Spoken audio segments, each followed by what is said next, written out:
So thank you all for coming today. My name is Paul Moser. I'm an engineer in Delbot's Active Transportation and Community Connection section.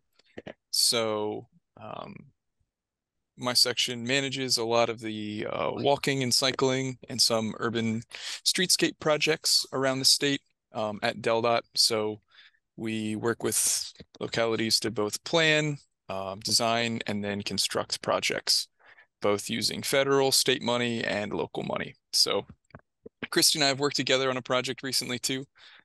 So we do a lot of work all over the state.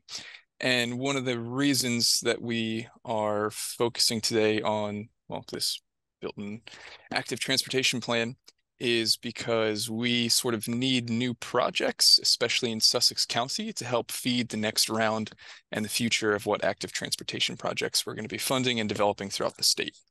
So my section, active transportation, we have a relatively constrained budget, usually around something like $8 million a year. So that really doesn't go that far in the transportation world, especially when we have a statewide scope. My section is managed a way to prioritize projects and pick projects that do the most to improve cycling and walking mobility. And we have a process that leans on the MPOs very heavily, or metropolitan planning organizations.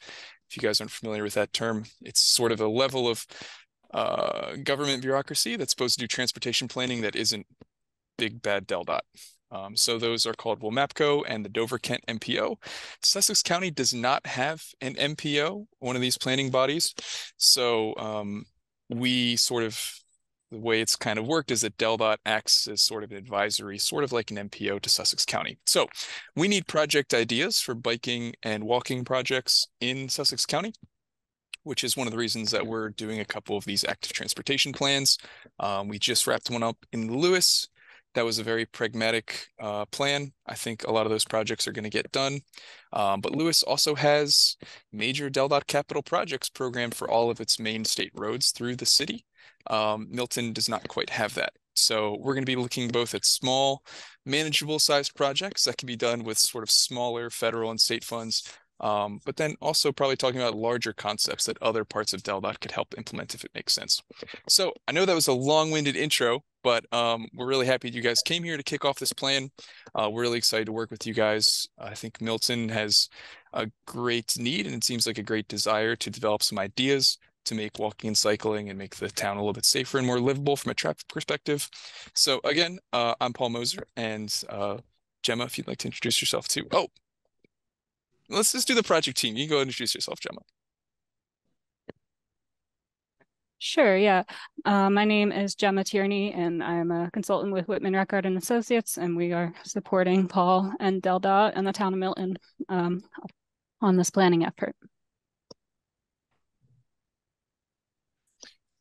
Leah, do you want to say hi? Yeah, hi everyone. Leah Cassanda. I work with Gemma at WRA, and we'll be kind of tag teaming this one. So myself, Gemma, and Paul are kind of helping organize things here and supporting things. And I wanted to add one other thing about Lewis. They actually have a standing bike and pedestrian committee that was helping guide this effort. So this is kind of, since your town does not have that sort of body, this group is an effort to kind of steer what we come up with as recommendations for this.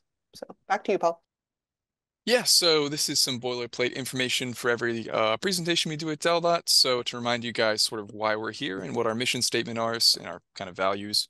Every trip, every mode, every dollar, and every one is our motto, and we try to live to it the best we can. And another thing that we show sometimes these presentations is traffic fatality numbers in the state.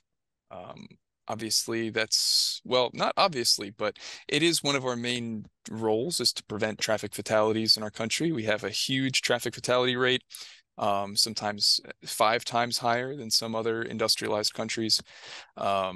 So, and Delaware in particular does have a traffic fatality rate, especially a pedestrian fatality rate. We're sometimes vie for the top 5 in the country. Thankfully, we're sort of down. This is showing a trend downward from 2021. However, you know, it's a small state, it's a small sample size. That data set fluctuates a lot.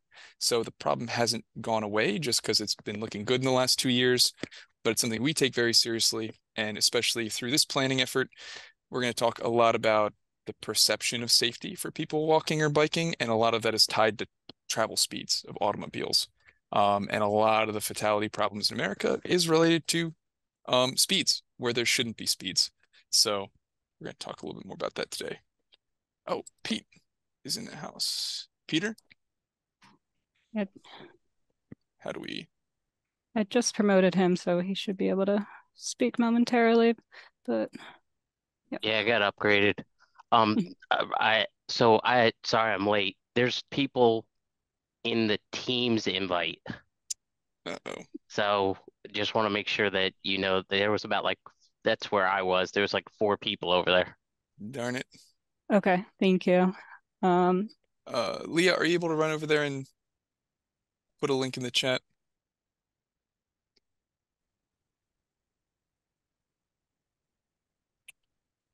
Thanks, Pete.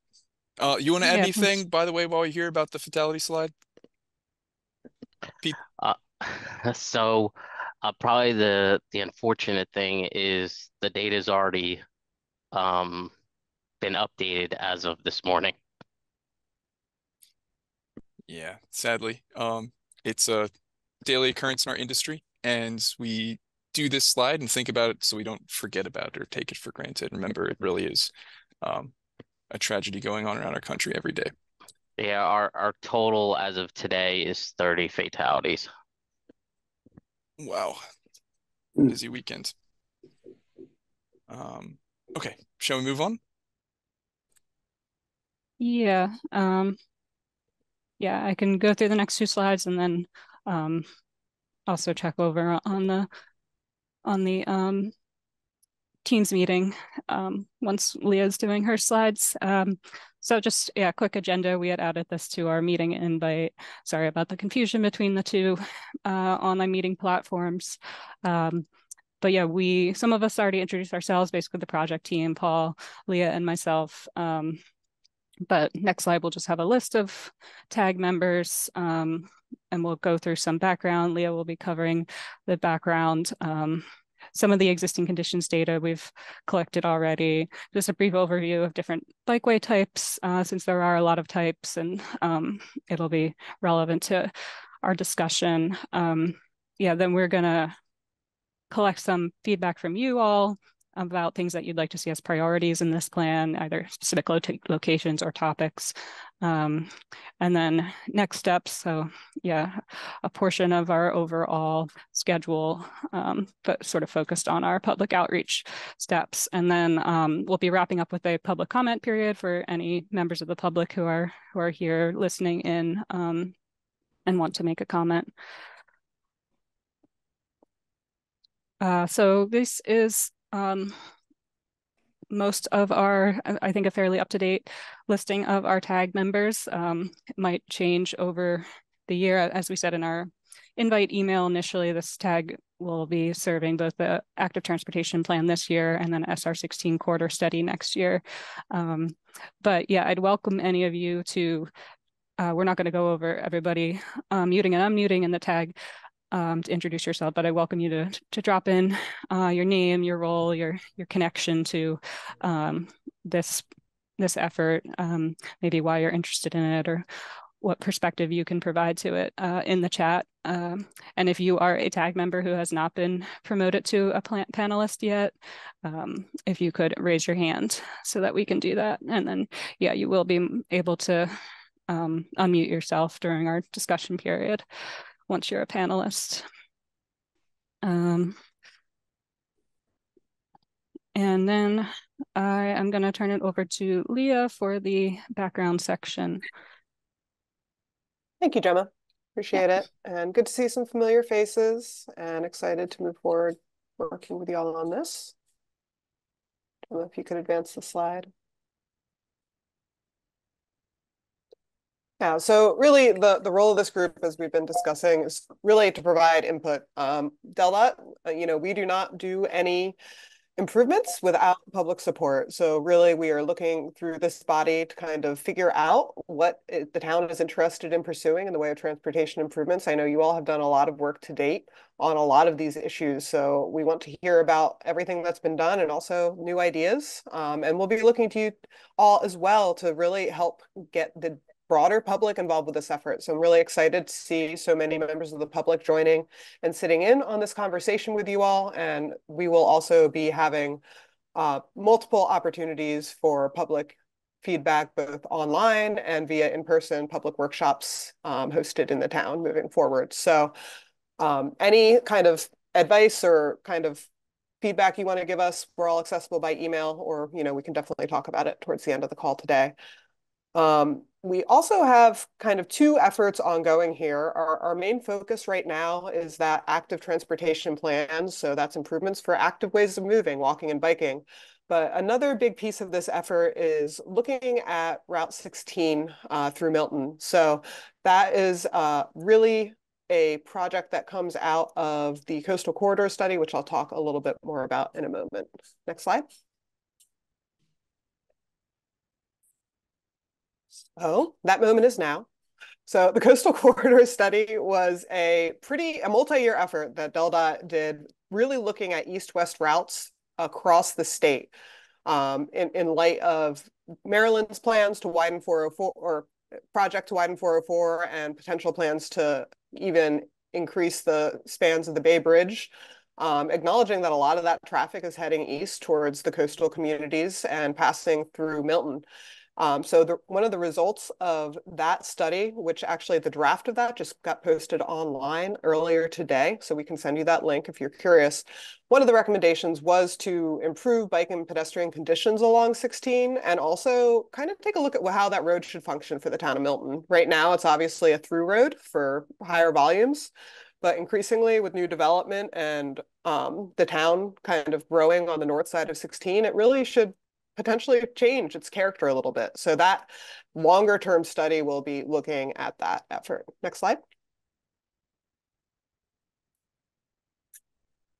So part of what we heard from the public during that Coastal Corridor Study was more of an interest in 16 being a kind of mixed use Main Street, a place where people can actually get to on foot or by bike to shop and all of those things. So we also did some high-level traffic studies, and we know 16 does not need to be widened for the current projected volume of motor vehicle traffic, which is good news for keeping it kind of easy to access and cross on foot or by bike. But right now there's not sidewalks for a lot of it. It doesn't really feel safe to bike on. So, and it needs kind of a bigger picture look than these plans often do. So that's part of that corridor study as well. But the feedback we collect right now will kind of feed into this corridor study as well as the active transportation plan. Next slide. So as we kind of go through this process, we'll be collecting feedback for places all over town, but we are particularly interested in hearing all of your feedback on how 16 could work better for you and serve your needs.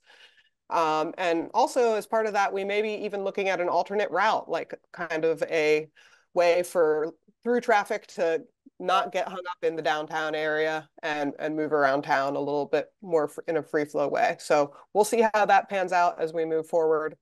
And also want to make sure that the road works best for the town. Okay. Ooh. So back to our active transportation plan. So again, this is kind of the umbrella planning effort we're using for all of this. And the goal, and this is the goal for plans we do with municipalities throughout the state, is to build a safe and comfortable bike and pedestrian network. And what safe and comfortable means is that, anyone is comfortable using the network from all ages and abilities are able to kind of get out and get to where they need to go safely. So we may be looking at specific intersections or crossing improvements. We may be looking at specific streets, and really with a goal on getting folks from where they live to local destinations. And those destinations are a variety of things. Paul and his group actually are able to analyze all these routes to these different destinations highlighted in that pie chart on the right. So employment centers, schools, community centers, our recreational facilities, as well as public transit. So we really want to get into kind of front door to front door access between where you live and where you need to get to. Also some bigger, amenities like bike parking and things like that make biking an easy choice instead of a challenging choice. Next slide. Yeah, so, there's a couple different recommendation types. Paul talked in the beginning about some different funding pools, and on the scale of these recommendations we come up with, we'll be looking at the end of the project to kind of peg funding for each of them. So our short-term, like really localized improvements might be able to be funded through the bicycle and pedestrian pool, which is Paul's section, or grants. That longer term corridor concept for a major state road like 16 is probably eventually going to be funded by DelDOT's bigger capital transportation program. So that's the really, that's where a lot of big projects are housed. Off alignment concepts, by that we kind of mean trails. So transportation connections that don't run alongside roads. So there may be connections we can make to different destinations that are trail connections. And also we'll be looking at regional connections. So one of the other recommendations from that coastal corridor study was connecting to Ellendale via trail system and whether that's possible. And also connections to points east across one might be something we want to consider. Next slide. And obviously, we will also be taking in all of the great work that's been done to date, your comprehensive plan, the great traffic calming advisory report, as well as last year's freight technical memorandum. So when we talk about people walking and biking, we also need to make sure we're still accommodating all the other modes of travel. So we're not going to be imposing a situation where we have a total crunch of traffic where cars can't get through or trucks can't get through. We want to make sure that all modes are accommodated and that the designs that we're putting forth to help make things safer for people walking and biking are also supporting traffic flow for other modes. But again, safety is the priority. So if we're slowing cars down, that's a good thing. So just because cars are going slow does not mean that they're not getting through. So that's still part of the purview of this. So I think most of you are familiar with that ad hoc advisory report, which has 17 priority recommendations and a lot more great ideas. So we are starting from a really good place with that document. You're a little ahead of some other municipalities in the state with that. So we're very excited to kind of start with that and kind of look to the next level of detail in developing our recommendations. But there's definitely a lot of really good topics to build off of there. And now I'm going to hand it over to Gemma to walk through the existing conditions analysis we've done so far. Thanks, Leah. So I'll just be running through a few slides for the sake of time. We have done quite a bit of existing conditions analysis, and so we'll be sharing a broader swath of that at our public workshop next month, which we'll be talking about later in this presentation. But I'm just going to go over a couple of the data we've been looking at. So one of them is existing pedestrian infrastructure, and the other main one we'll be sharing is existing bicycle infrastructure and biking conditions. And so this is a map of sidewalks, and you can see that this was based on a survey that was done where the ADA compliance was determined primarily for state maintained roads. So that's why a lot of the local street sidewalks are marked as compliance unknown. But you can see that we have some extensive sidewalk networks in the town. Most of the DelDOT sidewalk network is ADA compliant. We have a couple of sections of shared use pathways. And one of the things that we do to assess bicycle connectivity is to look at bicycle level of traffic stress as opposed to just, where there are dedicated bicycle facilities, since, there are streets that can be low stress enough to bike on comfortably without any facilities. So this level of traffic stress is a metric that we can use to assign to street segments, and it's from a scale of 1 to 4. It uses several different variables that we have available. Traffic speed, traffic volume, number of lanes are some of the variables used. And so I mentioned scale of 1 to 4. The lowest is 1, which is an area that's comfortable for almost anyone to bike on. And so that is usually very local neighborhood streets with low through traffic, low traffic volumes, but also separated pathways where you won't be running into motor vehicle traffic. And so, yeah, we use this in these preliminary planning level, concept level bicycle and pedestrian active transportation plans. But DelDOT also uses it to help evaluate project ideas, improve project ideas, and prioritize among them in terms of projects that will have the greatest impact on improving low stress connectivity between destinations. And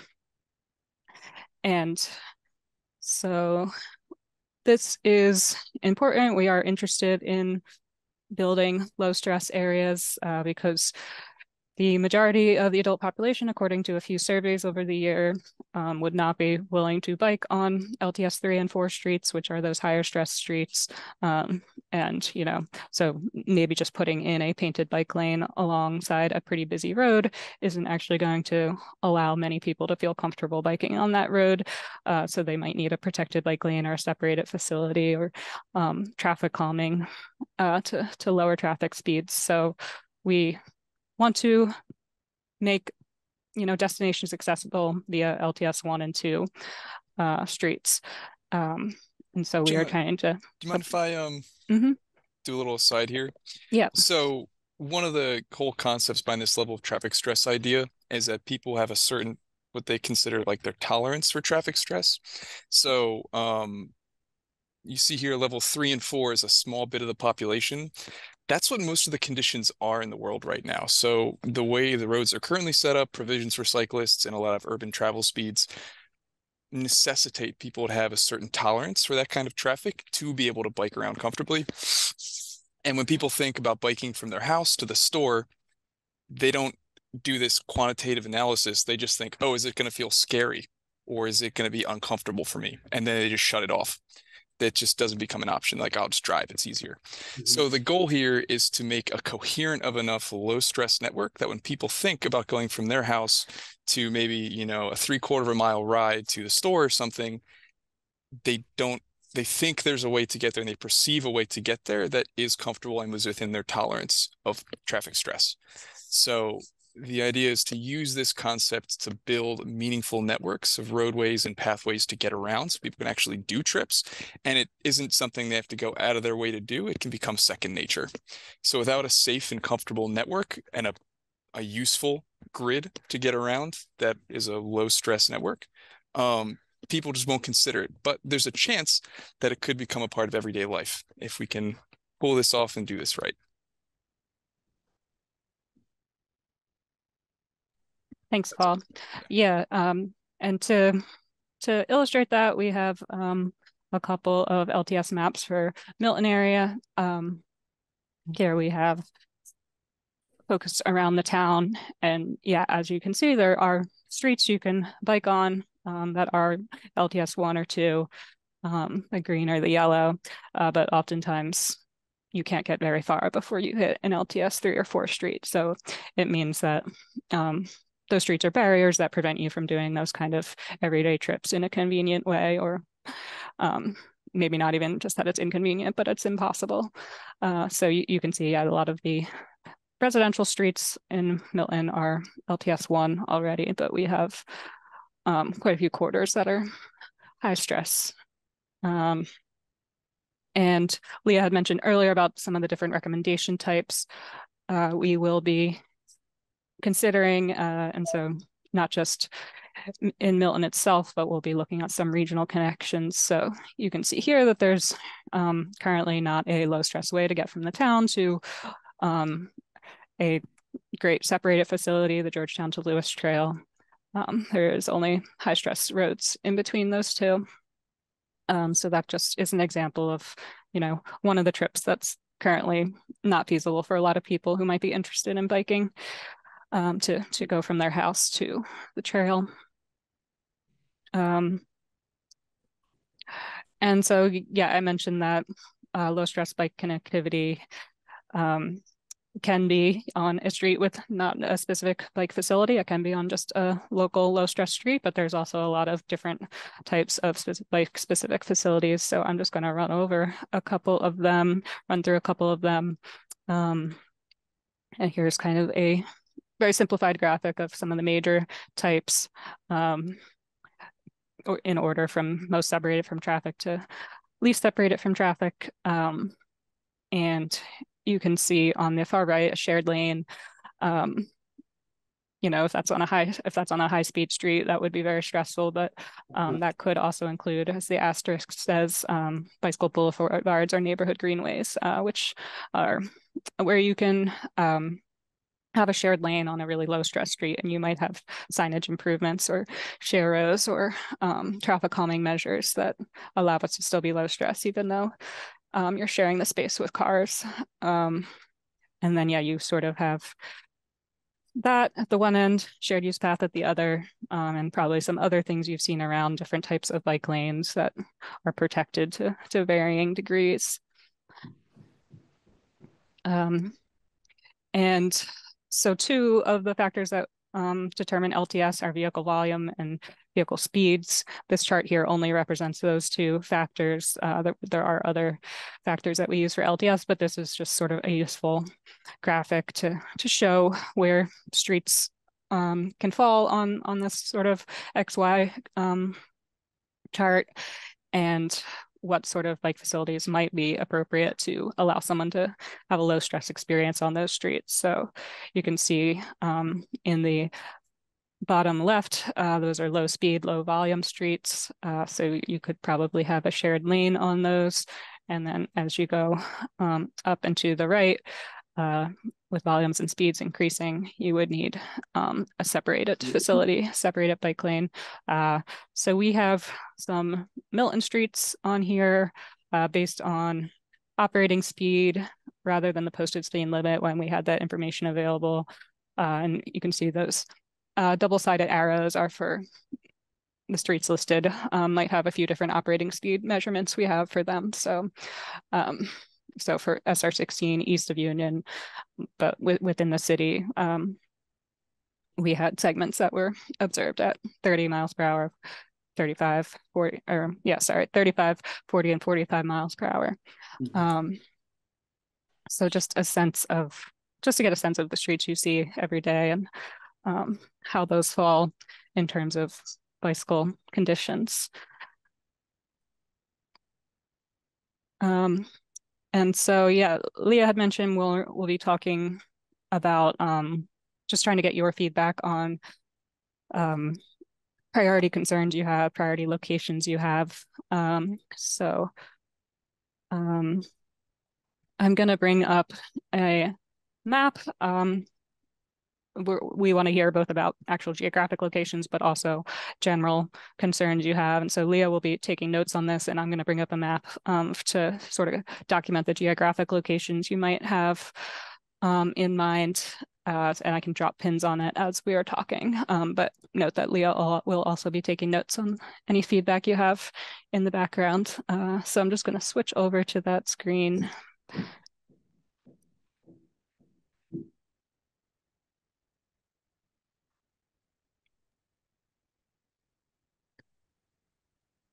So I don't know who's going to be the icebreaker here. I might do a targeted call on someone.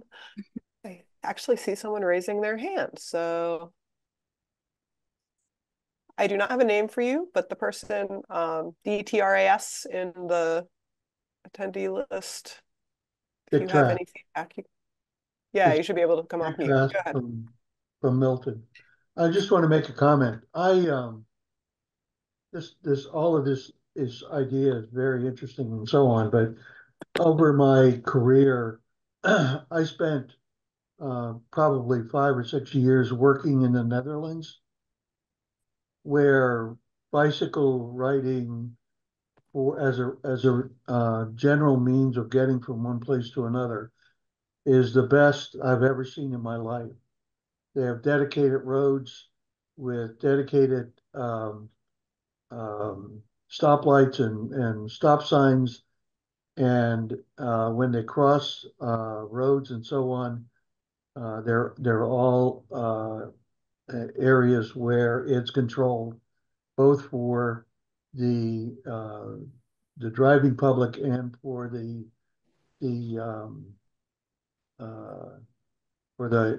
bicycle public also. But if you want to look for the ideal way for bicycle traffic through a city or through a town and so on, I would expand my horizons and look at the Netherlands.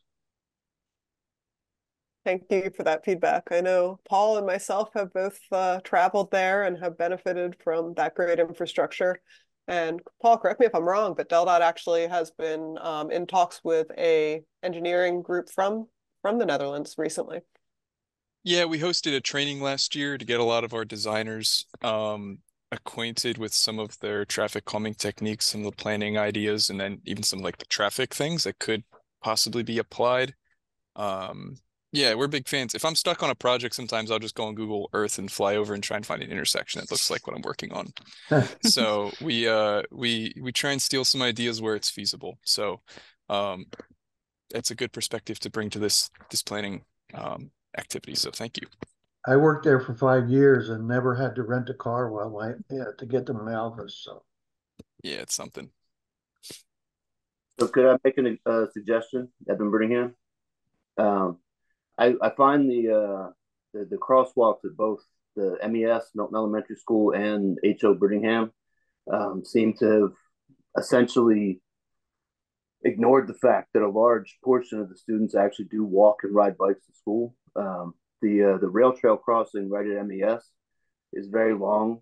It is on a one side of a bend where people are coming in town at greatly excessive speed. And I feel like we could look at both of those schools and try to find a way to make it much safer for the kids to actually get to the school.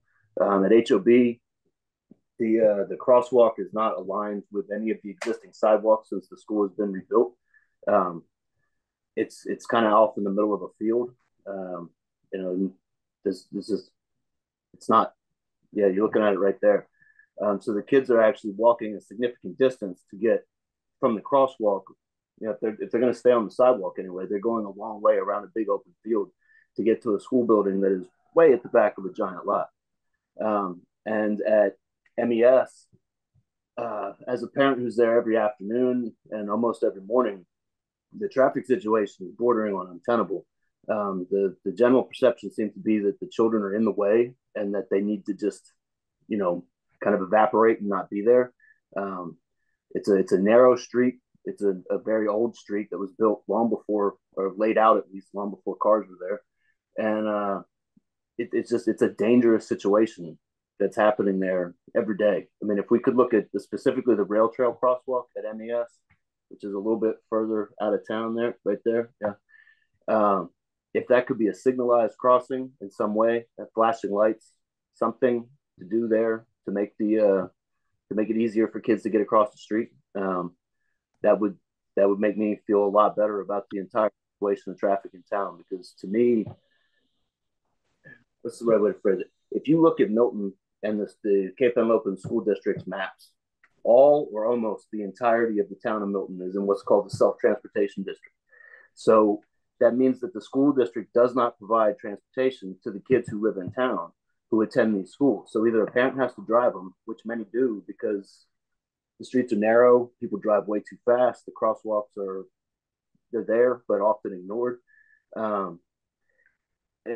think we need to find a way to make that kind of a reality where the self-transport district is a safe place for kids to walk. I mean, you look at these elementary schools, it's from kindergarten through 5th grade. So these are kids from 5 to 11. And to my mind, they have every bit as much right to use these streets as anybody else ever has. And I don't think they're treated that way at the moment. I think they're treated very much like a hindrance and as something that the majority of people moving up and down these streets wish wasn't there, and they're just in the way. And it's they look at them as an obstacle, like something to get around.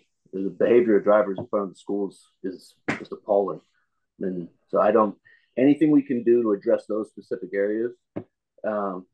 I also, and I'll wrap up, I don't want to talk too long. If somebody could explain to me how the size of a school zone is determined. Because with the entire town being a self-transportation district, I don't understand why the entire town's not a school zone during the arrival and dismissal periods. If we're expecting kids to walk and ride bikes, why is the school zone only a couple hundred yards in either direction from the school when kids are walking half a mile, quarter mile farther to get there? So that's my 2 cents. Thank you. Thank you for that feedback. That's really good. And I think planning for young people is a good principle for us to kind of maintain moving forward, especially given the size of the kind of walk shed and bike shed for youth moving around town. Karen, I see your hand up if you want to provide comment next. Sure. Hi. Yes. I'm sorry. I missed a lot of the meeting because I was trying to get in. I was knocking on the door. So I am with the Milton Chamber of Commerce. Everything what the gentleman just said, and also keeping in mind that all the way around us, there is a lot happening in regards to bike trails, the connectivity from the Lewis Georgetown Trail, all of those bikers are going to be riding into town. So there's a lot of consideration there of improvements that need to be made. One thing that I've been looking at is what they've done as demonstrations, including in Howard County, Maryland, especially around that zone that he referred to when it comes to the bike path through there, or the path where the children walk to and from in the communities. I actually used to work for the transportation division of Howard County. So, regarding that, are there ways to do bump outs? Are there ways to do things to do more traffic calming, including road strips or installing white reflective posts to get that attention so people understand? It also has come down to the point in Worcester County in the Berlin School District. And these are towns that I'm referring to where there's so much going on around, but people aren't realizing when they're driving through, they're coming through a community with a lot going on. So they're trying to get from point A to point B.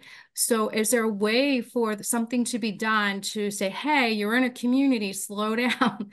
I know in Berlin, Maryland, they are putting up the cameras at this point to catch people. So these are just thoughts that I have from previous experience and seeing what's going on around us.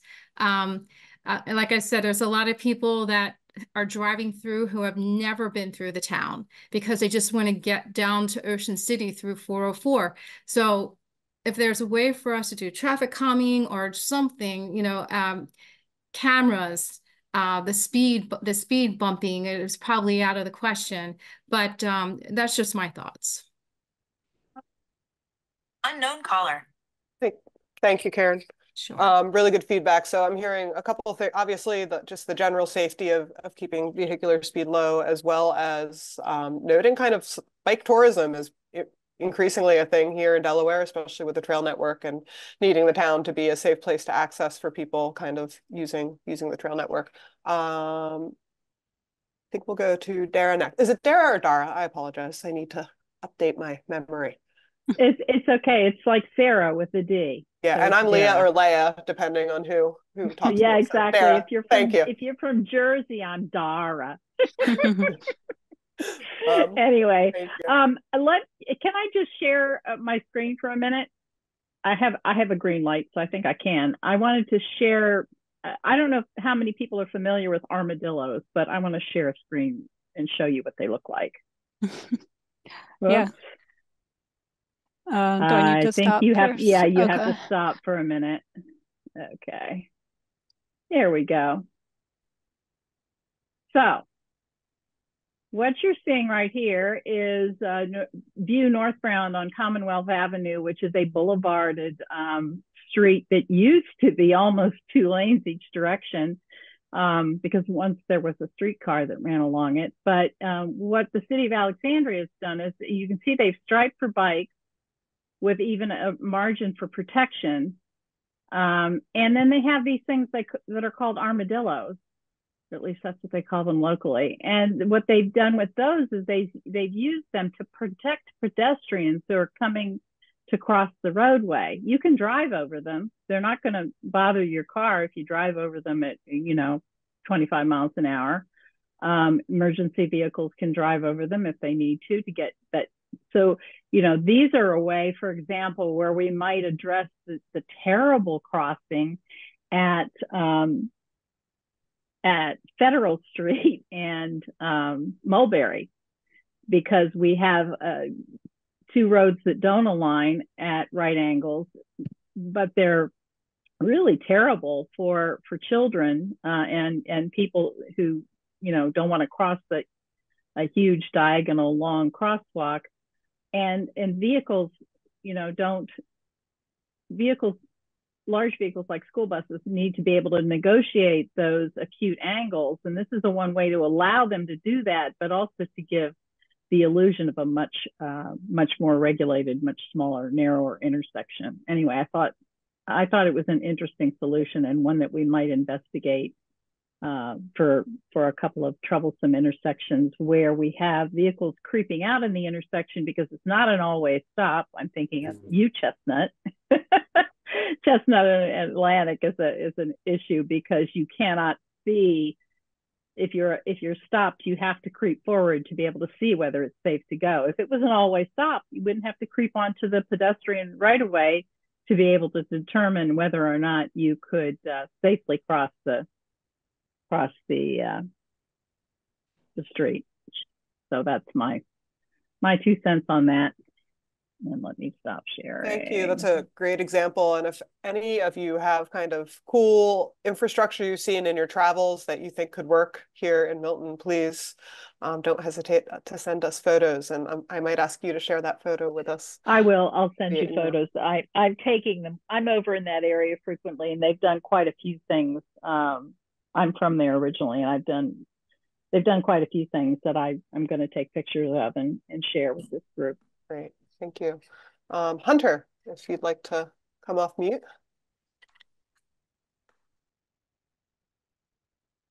Sure. Thank you. So I just wanted to follow up on what Eben said there. I have kids that go to MES here, and I pick up a competitive team after school and walk them back. And in the last month, I've seen two cars drive through children while they were crossing in the crosswalk, actively crossing in the crosswalk. They just proceeded through. It's really an unsafe situation over there. And I mean, ideally, I'd like to see an elevated crosswalk there, something that would really impede people traveling through there. I know that that's probably a non-starter for lots of people, but when you see 20 to 30 children crossing the street and someone just ignore them and drive through them, it's really scary. And I just wanted to reiterate that point. Thank you, Hunter. Appreciate it. Randy, see your hand. Hi. Hi. I am so glad you guys are all here. I'm really pleased with the turnout here. So I have a list of things that I made just while we were listening to your presentation. In regard to Route 16, and I know Paul, Gemma, and Leah have heard me say this before, I really don't want it to turn into a Strode. If you don't know what a Strode is, you should Google that. There's some really good YouTube videos about what that is. It's basically when you have a bunch of destinations on a road that's too fast, and how it's basically Route 1 between Lewis and Rehoboth. I really don't want us to I want us to avoid that if at all possible. I really like how, Paul, you said about making biking an easy choice. I make that choice frequently to bike, but I won't do it with my kids anymore because I've had too many scares where people were aggressively tailing my 10-year-old on Union Street, and until she was in tears, and I told her she would never have to ride her bike there again. Let's see. So I really want to make biking an easy choice for everybody to consider. I would also like us to consider making a biking connection to the McCabe Preserve, which is off of Cave Neck Road out on Round Pole Bridge Road. Right now it's one of those the roads that you designated, I think, as a 4, like almost no one's really comfortable but riding their bike there. Yeah, it's right along that pink line and to the left and to up. Okay, and then there's there's no connection between the Cannery Village and Heritage Creek. That's down there with those pink dots. We are working on that with the funds from the granary, but if there was any other funding that could help get that project done, faster or anything like that, that would be really good to consider. I'm excited about regional connections for biking and walking. That would be so awesome if we could get from Milton to the Lewis-Georgetown Trail. And for people in Lewis and Georgetown to be able to come to Milton on that trail would be amazing. I have this idea of, I've been trying to figure out a way to get a legislative change to our speed limits. And at first I thought, okay, we got to drop down the school speed limit. And right now you can only set a statutory limit of 25 miles per hour on state roads. So maybe we would ask to change that to a lower speed, like 20. But now I'm thinking, like, because this is a historic town and these streets were built with, the setbacks the way they are, because there were no cars then, that maybe we need to have a state statutory historic town speed limit that could set it lower than 25, because 25 is just too fast. It just feels too fast on these little narrow roads with skinny sidewalks. And I talked too long, so I'm going to stop now. Thank you. Thank you for your feedback. George. A couple things. The American Discovery Trail, as you know, runs through town, and a portion of your LTS 4, Cave Neck Road, for instance, up over east to Round Pole Bridge, is part of that trail. Lavinia is part of that trail, and these are some of the some of the poorest roads from a safety standpoint that a bicyclist could use. So seemingly, if we're trying to promote bicycle tourism and we're trying to promote safety, it seems like you would start with some of the larger facilities to start with, and ADTs at least recognizes that there really isn't any signage on there to mount anything. And it seems like that we should maybe take that as a first step to try to promote that use and try to improve the safety on those segments of the facility within town, Lavinia, Cave Neck in particular, because at least they are in town. Which brings up the point about how do we coordinate this with Sussex County, since portions of Cave Neck are located in the county, portions of Chestnut are located in the county, portions of Harbison Road are in the county, and those segments are missing sidewalk segments or pedestrian improvement segments connect to a much larger network within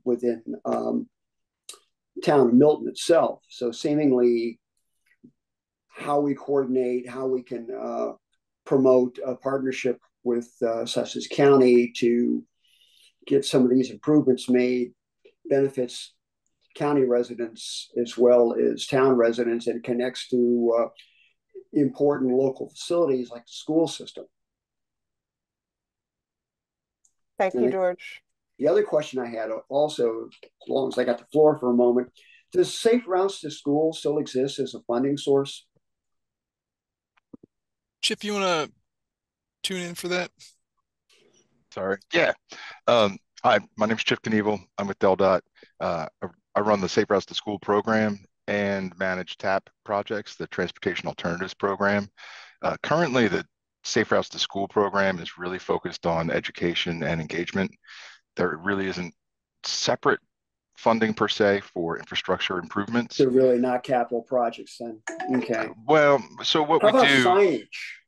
what we're doing education? is, what we do is we encourage people to apply like as a TAP project. So what we were finding was we were getting a lot of like smaller projects and they just weren't conducive to federal funding. They would take way too long, cost way too much, and there's faster and easier ways a lot of times if it's something pretty simple. If it's larger, we encourage towns to seek a transportation alternatives program project, which is generally larger. And if it's a Safe Routes eligible, so we give like a little bit extra funding basically if it's a Safe Routes project through the TAP program. So instead of, normally we will do like the concept planning for a TAP project 100%, And from there out, design and construction are an 80-20 split. We cover 80% of the project's design and construction costs, and the town or whomever needs to come up with 20% of the cost. If it qualifies as a safe route project, what we do is we'll cover the 100% of the design work, and then the construction would be an 80-20 split. I know it's a little confusing. I didn't want to get too bogged down in funding sources and things, but that's essentially how it works. And it looks like, based on what I'm seeing so far, I'm just kind of jumping in, but I'll continue to follow this and be involved, I think, from here on out, based on what I've seen. This seems like what you guys are working on and working towards is there's definitely some potential for transportation alternatives program and qualifying, for that design work. Can those funds be blended in with developer required improvements? Yeah, it's a little complicated. Probably not, though, depending on, well, I won't speak to the idea of a TID here, but not currently with our planning effort, but we can see if there's an opportunity for that in the future. Okay. I will say, George, you had mentioned projects in the county. So our limits aren't strictly at the town border, even though a lot of the projects we're going to sort of hand off to you guys to be the champions and find funding or way to make them happen.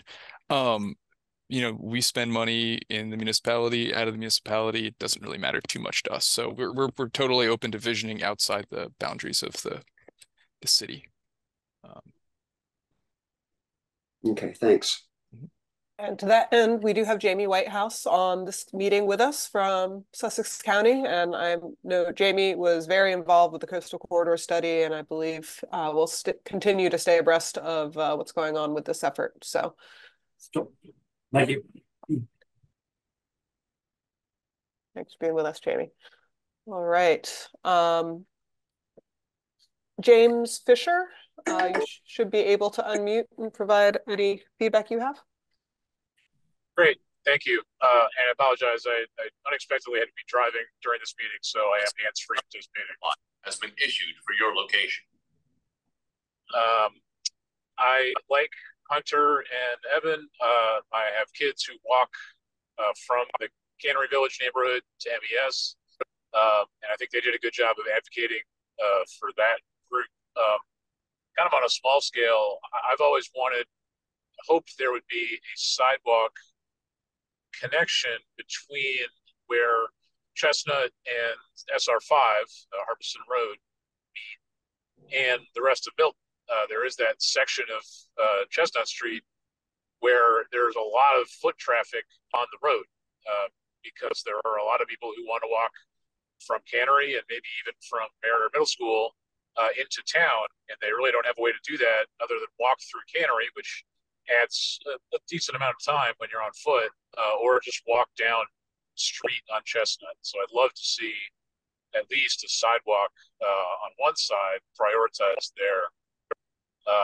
Would also love to see a sidewalk that goes from the Chestnut Harbison intersection kind of around the corner of the farm field toward the farmer's market and eventually toward MES. So I think that would make it a lot easier to get around from the Cannery neighborhood to MES. For your location.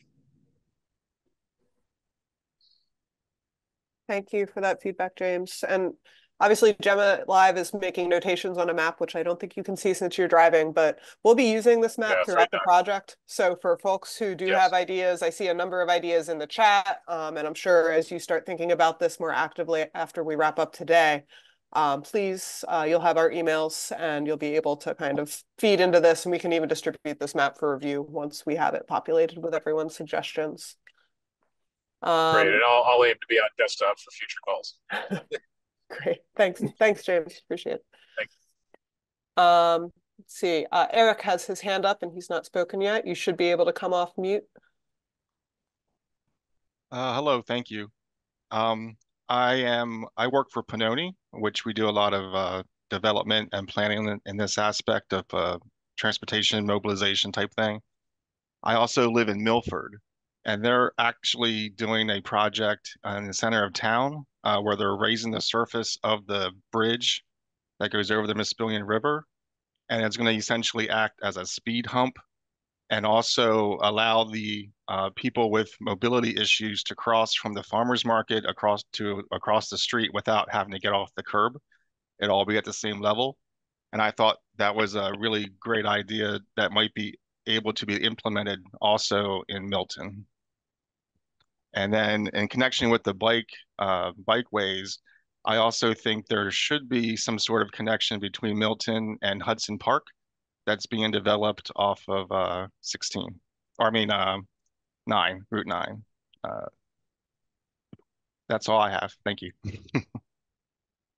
Thank you for that feedback. All right, I think we've made it through all the first rounds of speakers, but Dara, I see your hand up again if you'd like to jump back in. So I want to riff off of Paul's earlier comment that speed is really the main safety issue, and that one thing that we could do really early on 16. I went out and took photographs of where our speed limit changes. Ellendale and Georgetown both have 25-mile-an-hour speed limits for the entirety of where 16 goes through the more populous area of town. Right now, we don't get down to 40 miles an hour until I think right before Russell Street. And that's ridiculous.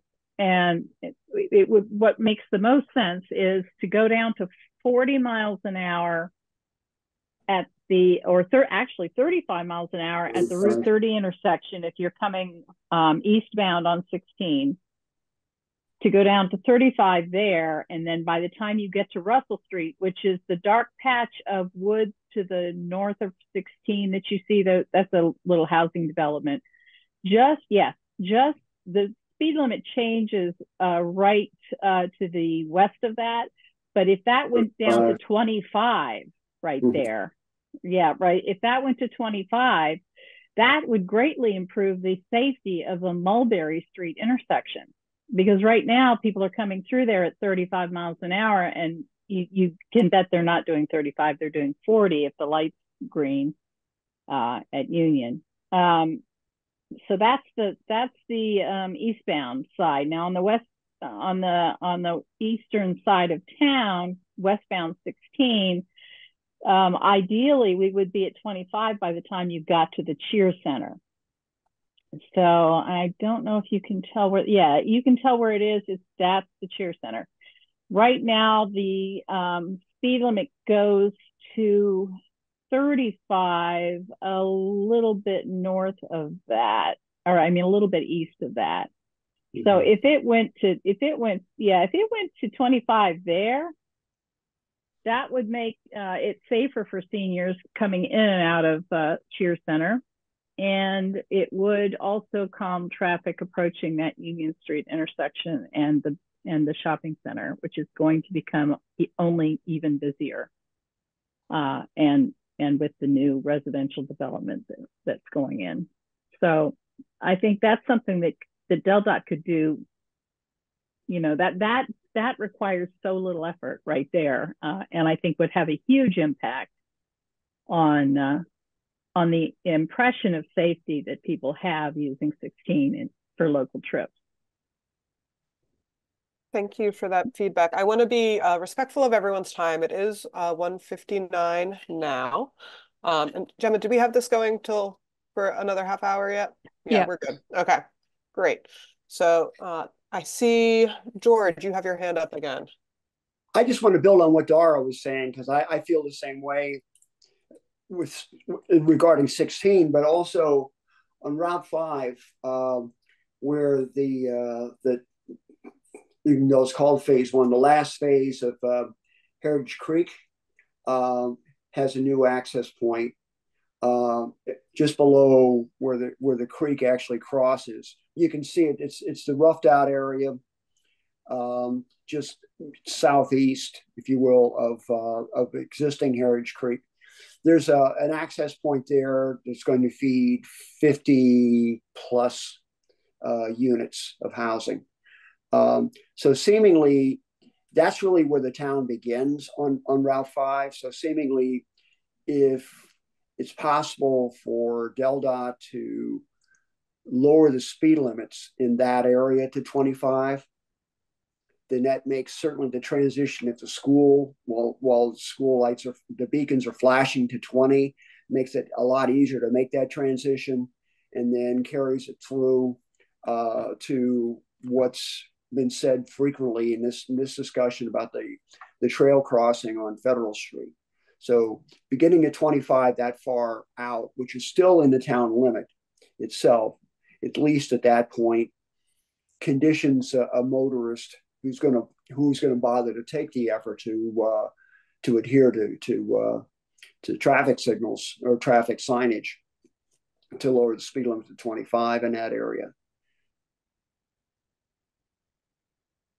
Yeah, George, that is one challenge about setting speed limits, is they only really go so far. If human nature is to drive 38 on a road, most people are just going to drive 38 regardless of how we sign it. So our traffic safety section does have, they're the ones that manage speed studies, and when they'll lower speed limits. And I think the one on 16, there's probably a decent argument to be made to reevaluate that.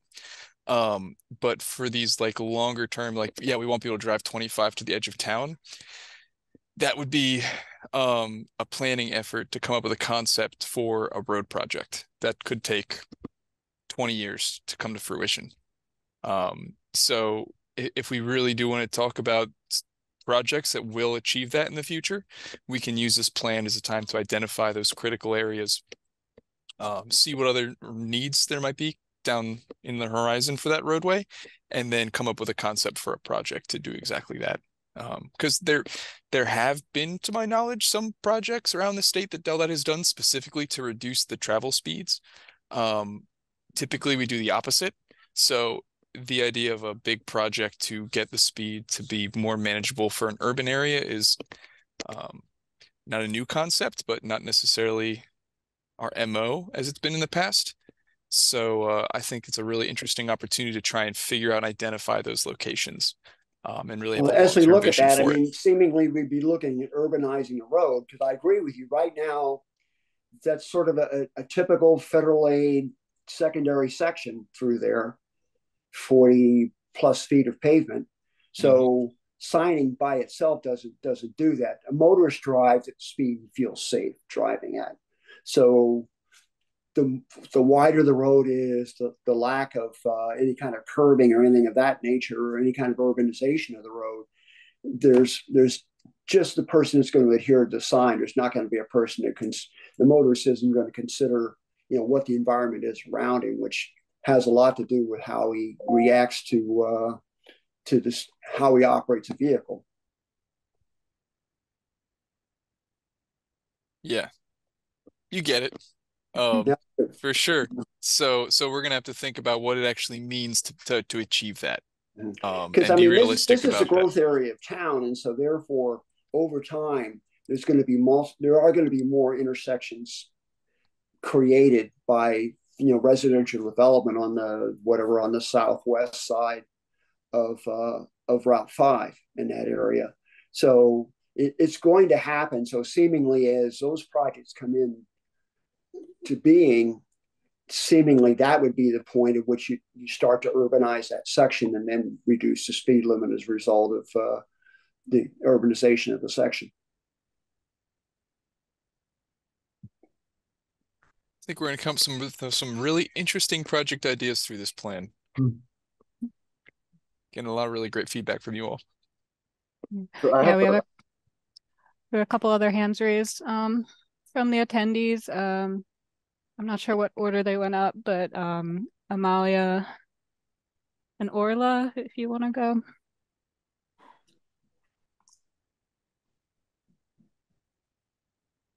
Am I unmuted now? Yep. Hi, everyone. My name is Amalia Kasberg. My husband's here listening as well. We are residents on Union Street, right in the heart of the historic district. And first, just want to thank everyone for their efforts and to giving us this forum, and for all the meetings to come that people will have a voice in sharing their concerns and ideas. I wasn't able to read all the names of the residents that are part of the official group, and just wanted to say that if there isn't a resident from one of the main gateways like Federal Street or Union Street, perhaps someone could be included in the group, or at least have opportunities to provide, insights on what it's like to live on one of the major roads in and out of town. And I just wanted to reiterate some of the comments that have been made. Randy talked about the speed limits, and I'm a big advocate of that. Just wanted to emphasize again that if you haven't been on Union Street or Mulberry Street or Federal Street, there's no margin for error.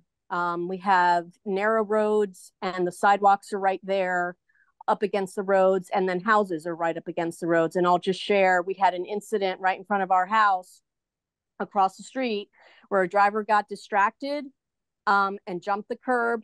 And if it weren't for the electrical pole that stopped the car with significant damage, it would have gone into someone's house. And luckily, no one was walking that sidewalk at that time. So we were lucky. And just the other day, we had a cement truck go down Union and take a turn onto Tilney Street, which is one way. They went the wrong way, jumped the curb, and left tire marks and damage along the way.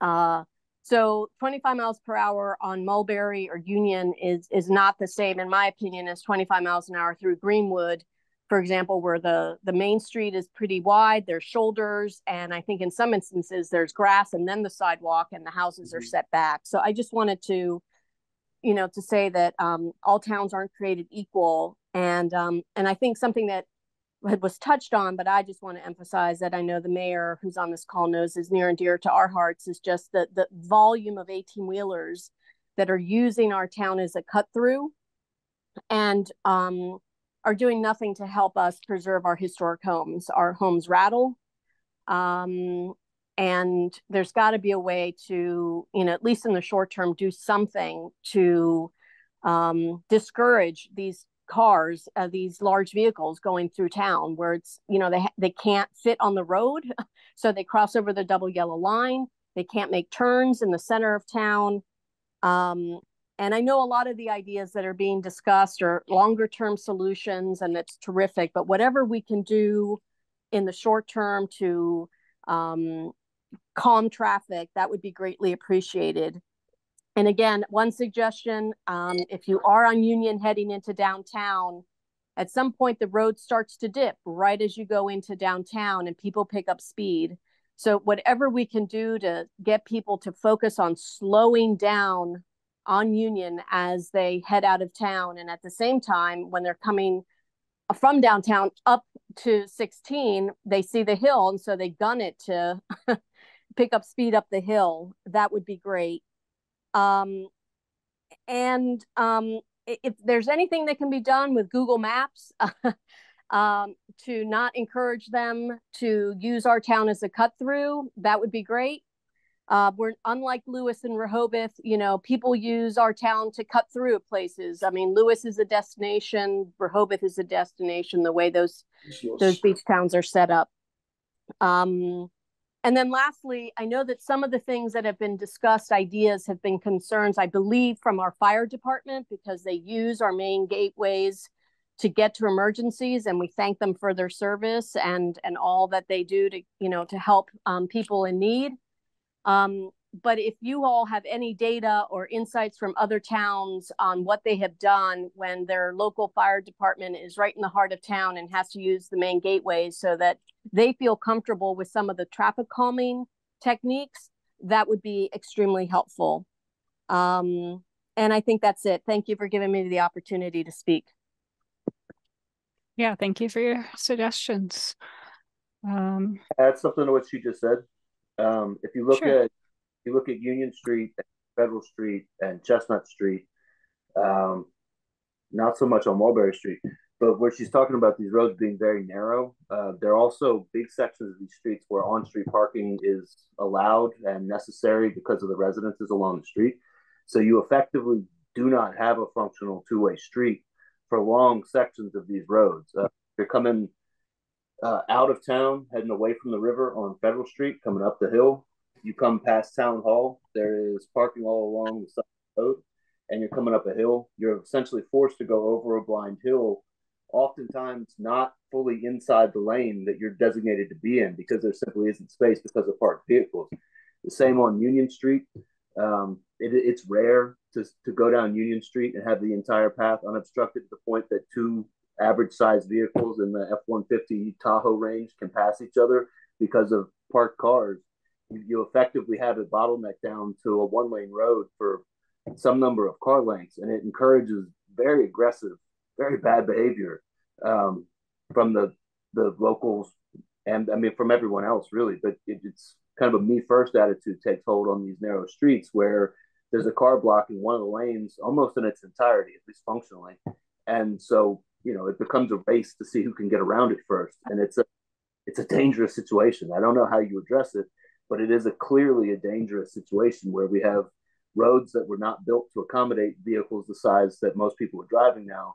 And when you put three of them abreast of each other, the road is simply not wide enough. It's not even close to wide enough. So that's all I have. Yeah, I would add, given the conversation around schools, the school buses use Union Street as a place to drop off kids. And we've actually, seen at least a couple instances with cars trying to go around the school bus.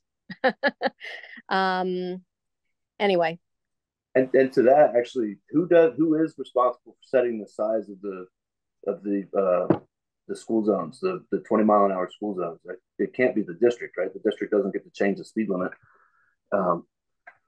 So I would, it seems like we could get a big stretch of Federal Street out onto Harbison Road out by Mariner could effectively become 20 miles an hour for the arrival and dismissal if the school zone simply extended from Mariner all the way to the in-town side of MES.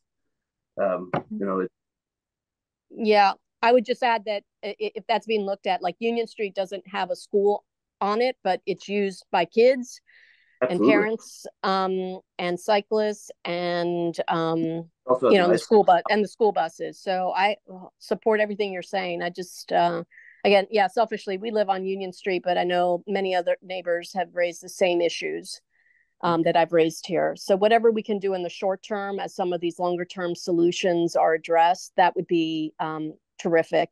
And I know that people that live on these roads, like Union and Mulberry, when traffic backs up on them because it's used as a cut through, especially during the summer months, I mean, it's like bumper to bumper some days trying to get up to 16 up Union.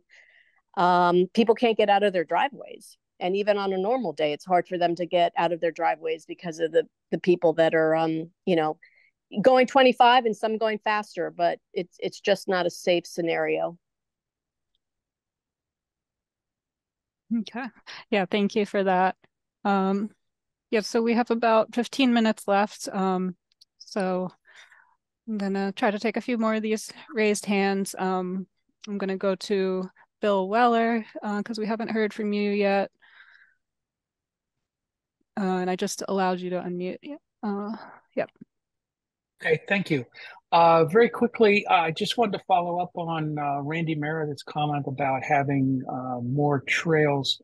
One of the things that's available to towns and municipalities in the state of Delaware is the Delaware Bike Council has annually 2 grants that they issue towards the end of the year. And the application process starts, I think, in either August or September.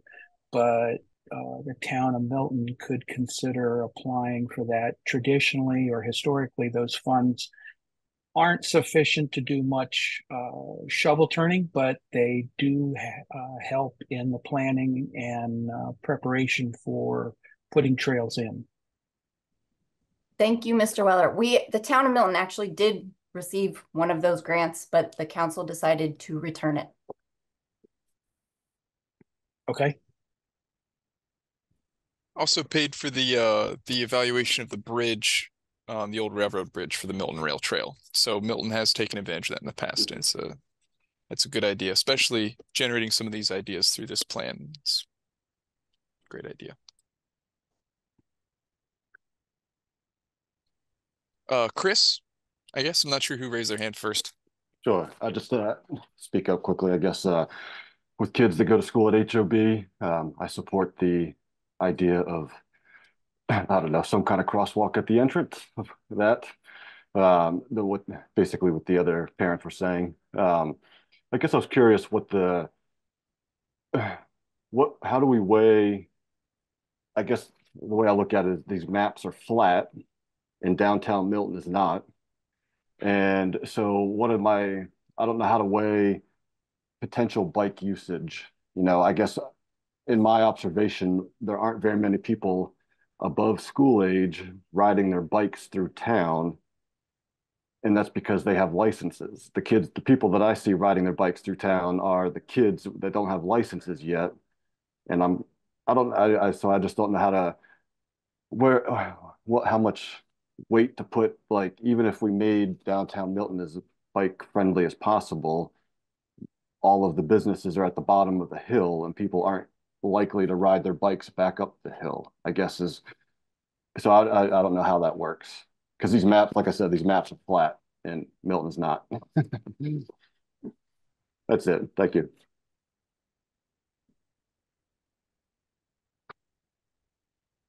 I mean, I want things to be safe. Trust me, I really do. I've got 2 young kids, and so I'm not against bikes. I just don't know how we make it safer, knowing that, I don't know. Yeah, I see Randy riding her bike around town, but she's among the older people riding her bike around town, to be honest with you. So Yeah, anyway, it's I gonna be a generally just walk. challenge. Yeah, I hear you. And honestly, like we call it the active transportation plan specifically because walking is probably, I mean, obviously, like there's more people doing it around Milton. It's more fundamental, and has a bigger impact on people. So the cycling component, we're going to try and make it feasible to the best of our ability within what roads are there, what right of ways, and what we can actually work with.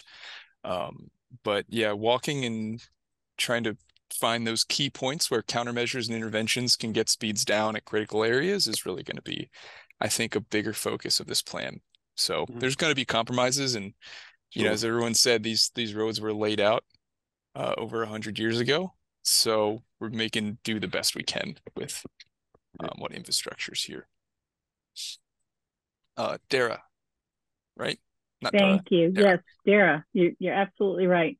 Can we move the map that shows HOB just a little bit over so we can see Lavinia Street, which is the little thin red line?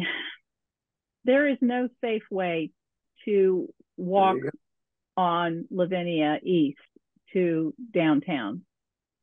There's no sidewalk. There's no way to cross the causeway over the pond, and there's no way for kids to safely walk to HOB from Wagaman.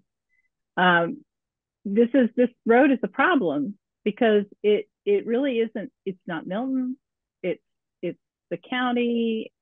It's county on one side, it's Milton on the other. In some places, except it's county on both sides. In other places, I'm wondering if DelDOT could somehow take the lead in looking at improvements to the causeway that crosses the upper pond and the lower pond. And also, if you zoom in, there is an old trailer park that has an access road called Holly Lake Circle.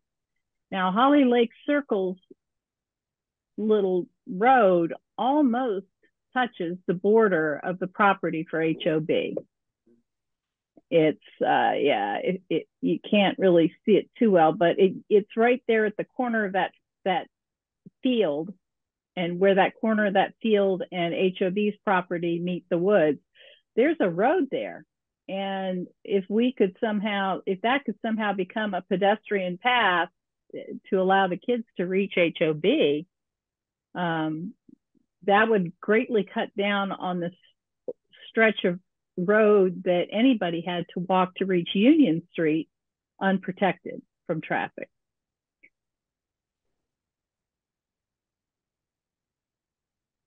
Okay. Yeah, thank you for that recommendation. I wanted to check in because we are getting low on time, but yeah, definitely. We don't get to everybody. We welcome your comments afterwards. Leah or Paul, do we need to, I know we've been letting the public speak throughout, but we do have the public comment period at the end. Is there an amount of time we need to leave for that? We can just say the public comment period is open. Okay. I think that suffices. Okay. Yeah, we have been allowing folks who are not tag members to speak throughout the meeting today. So I do see two new hands though. Christy, if you want to jump in, and then Lindsay, and then I think we may have to cut off our conversation for the day. Sure, thank you. And I was hesitating to speak because I want to hear, give everyone else a chance to provide input. And I want to thank everyone for participating and appreciate all the feedback we've heard. But my main question is, or what I would like feedback on, is how the town's current projects that are in planning work with this advisory group, and then how do we also proceed, because we have the desire to work on an SS4A grant. So I don't want to overstep any abilities that the town has working with DelDOT or other agencies, but I also don't want to prevent any action either, because potentially having 3 different groups giving different information and input. So I just want to make sure we're proceeding in the correct way and the best efforts of the town to create what's most feasible. Yeah, Christy, I just heard about the SS4A grant. That's awesome. You guys are going for that. I think this could really benefit, maybe feed some projects too into that effort. If there's any way that we can plug into that, I'm more than happy to help coordinate that. And what was the third plan you had said? So we have an ORPT grant, which we are planning Lavinia Street. It should be done sometime this summer.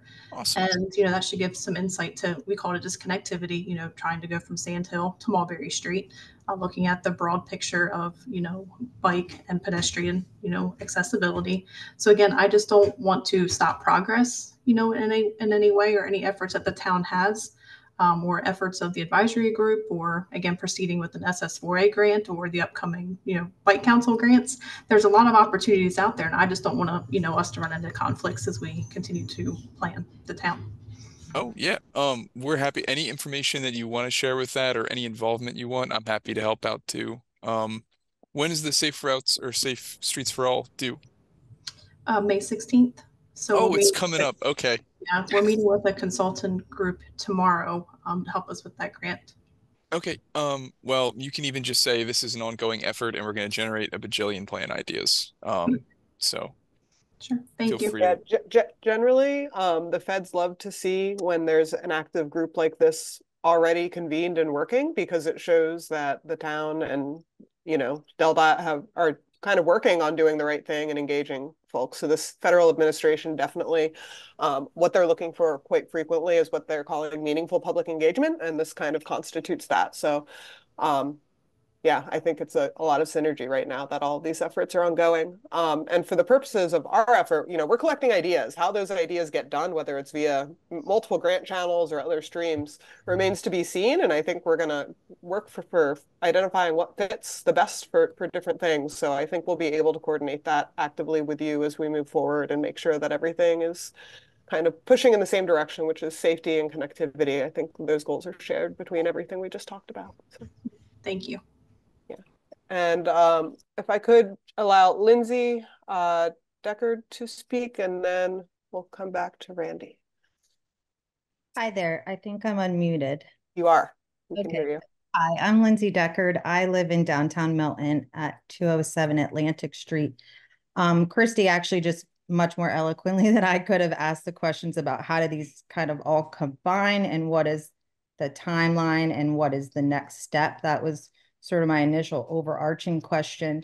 But I'll just read the comment that I made, and then I'll ask another question besides that. So I had put in the Q&A here, I'm very concerned with heavy truck traffic in downtown Milton. It is not only dangerous to pedestrians and other cars, but also creates massive wear and tear or maintenance needs money on our roadways and vibrational impacts of very old homes and businesses immediately adjacent to them. The excessive vehicular traffic, and I meant to say heavy vehicular traffic, that could be rerouted is not only eroding our town's safety and character, but destroying our transportation and infrastructure as well. I know safety is an issue. I know people getting around is an issue. I think everyone already spoke to that. I think we need to be thinking also about what not using our roads properly or overusing our roads is doing to other infrastructure like homes and businesses. I was really happy to attend the meeting last week, Wednesday. Thank you all for that. And at that meeting, I made mention of the fact that my home has been hit by a car, thankfully not when I was living there, extensively, to the fact that a full half of the front of my house had to have a bay window put in rather than rebuilding it the way that it had been. But besides, extensive, massive damage like that happens, in a one-time accident, I'm really concerned about the wear and tear impacts adding up daily. It just seems like there is so much more heavy truck traffic than there ever has been or ever was intended to be in Milton. And I really am quite concerned what that's going to do over time and already has been to the buildings and structures.